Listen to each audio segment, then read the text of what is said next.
नार्वेकरांच्या निकालाविरोधात थोड्याच वेळामध्ये उद्धव ठाकरेंची महापत्रकार परिषद, लाव रे तो व्हिडिओ आणि पक्ष घटनेशी संबंधित कागदपत्र दाखवून गौप्यस्फोट करणार असल्याचा दावा।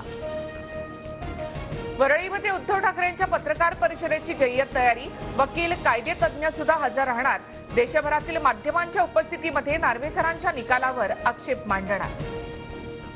सहानुभूतीसाठी उद्धव ठाकरेंची पत्रकार परिषद, सत्ताधाऱ्यांची टीका तर हिंमत असेल तर निकालाबाबत शिंदे नार्वेकरांनी पत्रकार परिषद घेऊन दाखवावी, राऊतांचं आव्हान।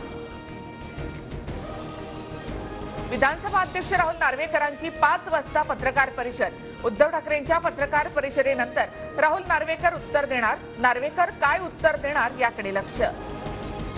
मूळ जागेपासून राम मंदिर 3 किलोमीटर दूर असल्याचा राऊतांचा दावा। अशा आरोपींनी स्वतःचा हसू करून कोट्यवधी हिंदूंचाही अपमान केला। फडणवीसांची राऊतांवर टीका।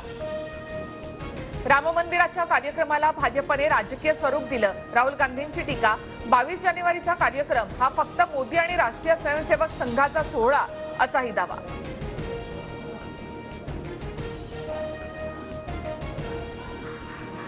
सरकारकडे जरांगेंच्या सगळे सोयरेवर तोडगा, जरांगेंची मागणी सरकारकडून मान्य झाल्याची सूत्रांची माहिती। फायनल ड्राफ्ट घेऊन शिष्टमंडळ आणि जरांगे यांची भेट घेणार।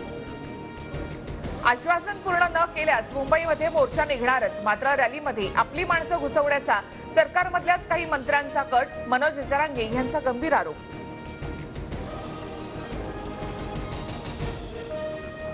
दिल्लीमधल्या भाजप बैठकीत महायुतीचा फॉर्म्युला ठरल्याची सूत्रांची माहिती।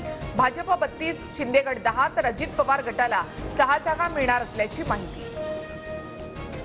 राष्ट्रवादीच्या आमदार अपात्रता सुनावणीला आजपासून सुरुवात।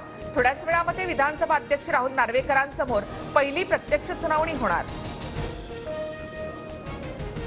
2024 मध्ये अजित पवार मुख्यमंत्री होतील। दिल्लीमधल्या 2 बड्या नेत्यांचा अजित पवार यांच्यावर विश्वास, अजित पवार गटाच्या अमोल मिटकरींचं विधान। रत्नागिरी लोकसभेवरून महायुतीमध्ये रस्सीखेच, शिंदे गटाचा दावा असतानाच माजी खासदार निलेश राणे समर्थक सक्रिय, सोशल मीडियावर भाजप कार्यकर्त्यांच्या पोस्ट। मुख्यमंत्री शिंदेंचा आजपासून 4 दिवस दाओस दौरा, 3,10,000 कोटींचे सामंजस्य करार होणार असल्याची माहिती।